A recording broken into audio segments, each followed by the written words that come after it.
नमस्कार मित्रांनो. तर मालिकेच्या आजच्या भागात आपल्याला असं बघायला मिळणार आहे की आदित्य आणि अनुष्का यांचं वेडिंग ॲड शूट आता चालू असतं आणि आता अनुष्काची पावलं ही एका का कापडावरती उमटवली जाणार असतात आणि जो व्हिडिओ शूट करणारा असतो तो म्हणतो, चला आता लक्ष्मीची पावलं उमटवायची आहेत.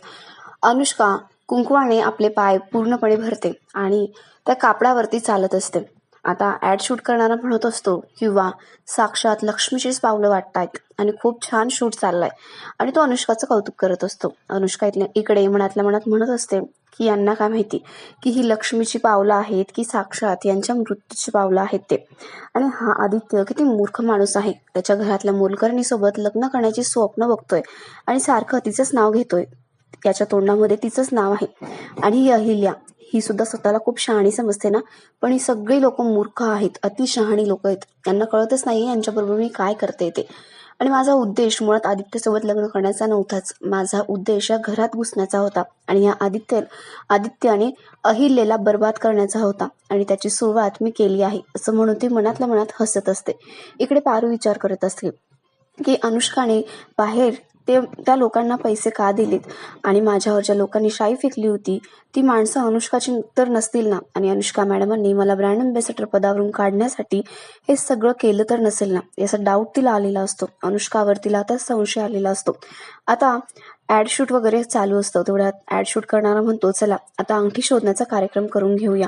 आता एका मोठ्या घंगाळामध्ये अंगठी टाकण्यात येते आणि आदित्य अनुष्का ती अंगठी शोधत असतात. आदित्यला अनुष्कामध्ये पारूच दिसत असते आणि म्हणून तो हसत हसत आनंदाने सगळं काही शूट करत असतो. तेवढ्यात आता अंगठी सापडते ती अनुष्काला. आदित्यला पारू दिसत असल्यामुळे तो तिच्याकडे हसतो, तिचा हात पकडतो आणि तिच्या हातातलं जे कांकण असतं ते काढतो आणि शूट आता कम्प्लीट झालेलं असतं. सगळेजण आदित्य आणि अनुष्काचं कौतुक करत असतात. दोघांनी खूप छान शूट केलं, खूप छान प्रतिसाद दिला आणि सगळं काही खूप छान झालेलं आहे. अहिल्या तर प्रचंड खुश असते. आता अहिल्या देवी अनुष्काकडे येतात आणि म्हणतात, अनुष्का खूप छान दिसतेस तू आणि शूट सुद्धा खूप छान पार पडलं आहे आणि माझी चॉईस चांगली ठरलेली आहे. अनुष्का म्हणते, हो मॅम, थँक्यू सो मच. अनुष्काला सगळेजण कौतुक करत असतात. आदित्यचं सुद्धा कौतुक करतात आणि कॉंग्रॅच्युलेट करत असतात. आता अनुष्का म्हणते की शूट तर चांगलं झालेलंच आहे, पण बहुतेक आदित्यला पारूच शूटमध्ये हवी होती, कारण तो सारखं सारखं पारूचंच नाव घेत होता मध्ये मध्ये आणि त्याला माझ्या जागी बहुतेक पारूच दिसत होती. आता हे ऐकल्यानंतर अनुष्का असं बोलते म्हटल्यानंतर अहिल्याला राग येतो. आदित्य असं का वागतोय हे तिला कळत नसतं. आदित्य म्हणत असतो, अनुष्का सिरियसली तू काय बोलतेस? त्यावर अनुष्का म्हणते, अरे हो, बहुतेक तुला पारूची सवय झाली, ती सतत तुझ्या अवतीभोवती असते ना म्हणून. पण मी तुझी मस्करी करते, मला काही वाईट वगैरे वाटलेलं नाहीये. तुला तिची सवय होणं साहजिकच आहे. शिवाय तिच्यासोबत तू खूप वेळ काम केले ना, म्हणून तुला असं वाटत असेल, बाकी काही नाही. ठीक आहे. आणि आता आदित्य हे ऐकून खूपच शॉक झालेला असतो. अनुष्का असं काय बोलते त्याला कळत नसतं, पण खरं तर त्याला खरंच पारूची आठवण येत असते. इकडे अनुष्का म्हणत असते, पारू तुझ्या ऐवजी मी शूट केलं, पण मला तुझ्या इतकं चांगलं जमलंय असं मला वाटत नाही. जमलं का ग मला? त्यावर पारू सुद्धा मांडवलं होते. ते आता काहीच बोलू शकत नसते.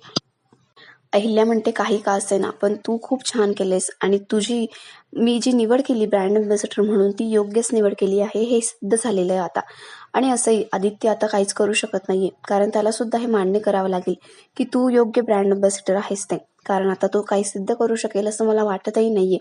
आदित्य आता आपला फेटा वगैरे काढतो आणि रागारागात रूममध्ये निघून गेलेला असतो. इकडे अनुष्का सुद्धा आपल्या रूममध्ये आलेली असते. ती सगळं काही मेकअप वगैरे काढत असते आणि विचार करत असते. शेवटी मला जे हवं होतं ना ते मी मिळवलंच. या किर्लोस्कर घरामध्ये आणि यांच्या कंपनीमध्ये मी स्वतःची हक्काची जागा निर्माण केलीच. तर आता आम्हाला पुढची पावलं उचलायची आहे. तेवढ्यात तिथे पारू आलेली असते आणि ती अनुष्कासोबत काहीतरी बोलायला आलेली असते. अनुष्का म्हणते, पारू ये ना, कसं झालं शूट, तुला आवडलं का?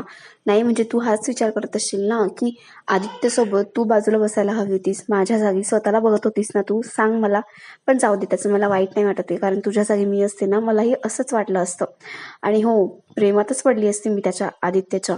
तू पडलीस का प्रेमामध्ये? आता पारू ही शॉक झालेली असते की अनुष्का असं का बोलते. अनुष्का म्हणते, अगं मस्करी केली मी, पण माझा आदित्य आहेच तसा, कोणीही त्याच्या प्रेमात पडेल. पारू म्हणते, अनुष्का मॅडम तुम्ही आदित्य सरांच्या होणाऱ्या बायको आहात. आणि त्यांच्यावरती तुमचाच हक्क आहे, तुमचं आता लवकरच लग्न होणार आहे. त्यावर अनुष्का म्हणते, हो मीही त्या दिवसाची वाट बघते की कधी एकदा आमचं लग्न होतंय ते. आणि ती हसायला लागते. इकडे पारू म्हणते, अनुष्का मॅडम तुम्ही बाहेर मगाशी गेला होतात आणि तुम्ही कोणाला पैसे देत होतात, कोण माणसं होती ती? त्यावर आता अनुष्का ही खूप आश्चर्यचकित होते. पारूचं एवढं आपल्याकडे बारीक लक्ष कसं, आणि तिला आपल्यावर संशय तर आला नाहीये ना, म्हणून ती ताडकन उठून उभी राहते. इकडे प्रिया आदित्यला भेटण्यासाठी आलेली असते आणि ती म्हणत असते, आदित्य दादा काय चाललंय तुमचं? आदित्य म्हणतो, प्रिया काय चाललंय म्हणजे? प्रिया म्हणते, अहो आदित्य दादा तुम्ही ऍड शूट मध्ये पारूचं नाव घेत होतात सारखं सारखं, असं अनुष्का बोलत होती. तिला किती वाईट वाटलं असेल, तुम्हाला याची कल्पना तरी आहे का? पण तरी तिने जरा सुद्धा मनाला लावून घेतलं नाहीये. उलट तिने सगळ्यांची समजूत घातली आणि तुम्हालाही समजून घेतलं. पण तिच्या जागी कुठलीही मुलगी असती तर वाईट वाटलं असतं ना. तुम्ही सतत पारूचं नाव का घेतच असतात? त्यावर आदित्य म्हणतो की पारू ही माझी मैत्रीण आहे आणि ती जास्त वेळ माझ्यासोबत घालवते. मी सुद्धा माझ्या आयुष्यात जास्त वेळ तिच्यासोबत घालवतो आणि त्यामुळे तिचं नाव माझ्या तोंडात बसलं असेल, बाकी काही नाहीये. त्यावर प्रिया म्हणते, हो पण तुम्ही असं नको करायला हवं होतं आणि मला अजिबात आवडलेलं नाहीये ते. आणि हो पारूवर कुठलाही अन्याय झालेला नाहीये. आईने तिला जॉबवरून काढून टाकलेलं नाहीये, तर तिने स्वतःच्या मर्जीनेच ब्रँड अँबॅसेडर पद सोडलेलं आहे. आदित्य म्हणतो, अगं तसं नाहीये प्रिया, तुला जसं वाटतंय तसं अजिबात नाहीये. एक सांग ना मला, तुला जॉबवरून कोणी काढून टाकलं होतं? त्यावर प्रिया म्हणते की आईनेच काढलं होतं, पण ते सगळं गैरसमजातून झालं होतं. दिशामुळे ते सगळं काय घडलं होतं. दिशाने त्यांचे कान भरले होते आणि म्हणून तसं झालं होतं. आदित्य म्हणतो, मग तेच ह्या बाबतीत का नाही होऊ शकत? आई कोणाच्या तरी बोलण्यात आत्ता का नाही येऊ शकत? मुळात ती चुकू शकते हे तुला माहिती आहे ना. आणि हो वेळीच आम्ही तुझ्या गावी आलो नसतो आणि दिशाचं भांडं फुटलं नसतं ना, तर आईने कधीच मान्य केलं नसतं की तिच्या हातून चूक घडलेली आहे ते. पण तिच्या हातून तेव्हाही चूक घडली होती आणि आत्ताही तसंच झालेलं आहे. प्रिया म्हणते की आदित्य सर तुमचं जे काही बोलणं असेल ना, ते तुम्ही अहिल्या देवींना एकदा सांगा, आईंना एकदा समजून सांगा. त्या नक्की ऐकून घेतील असं मला वाटतंय. कारण तुमच्यातला हा तिढा लवकरात लवकर सुटला पाहिजे. तुमच्यातला हा बोल आता मला अजिबात सहन होत नाहीये. आदित्य म्हणतो, मी तरी काय करू? पण आई ऐकूनच घेणार नाही. तुला माहिती ना तिने तुझं ऐकून घेतलं होतं का तेव्हा? मग माझं ती तसंच करते. माझं सुद्धा ती ऐकून घेत नाहीये. पण मला माहितीये पारूला हे पद सोडायचं नव्हतं. ती खुश होती. तिला अजिबात ब्रँड अम्बॅसेडर पद सोडायचं नव्हतं. पण आई आत्ताही कुणाच्या तरी बोलण्यात येते आणि ती चुकीची असं मला म्हणायचंच नाहीये. फक्त तिच्या हातून चूकही घडू शकते हे तिने मान्य करायला हवं. आणि हो मी बोलेन आईशी, तुझी इच्छा आहे ना तर मी नक्की बोलेन. आणि मला सुद्धा हे सहन होत नाहीये की मी आईशी बोलल्याशिवाय जगतोय ते. तिच्याशिवाय ना माझा एक क्षण सुद्धा जात नाही. मलाही तेवढाच त्रास होतोय. प्रिया म्हणते, आदित्य सर तुम्ही लवकरात लवकर आईशी बोला, कारण मलाही तेच हवंय आणि माझ्यासाठी बोला निदान. त्यावर आदित्य म्हणतो, ठीक आहे. प्रिया तिथून निघून जाते.